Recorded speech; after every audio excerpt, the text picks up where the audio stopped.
habang nagbebenta ng sapatos si Henry sa isang Mercury doon sa Manila.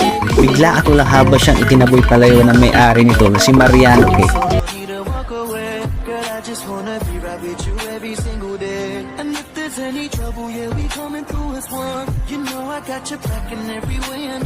I am sorry. You have stolen the presidency! Not once, but twice! Tarantada talaga yan mo pa.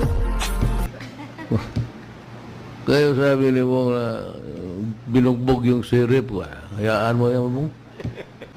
Putang, patayin mo yung nagsisira ng bayan ko.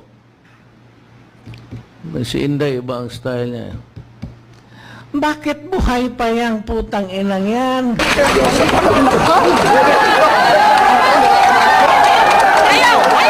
Truly want a trial because I want a bloodbath talaga.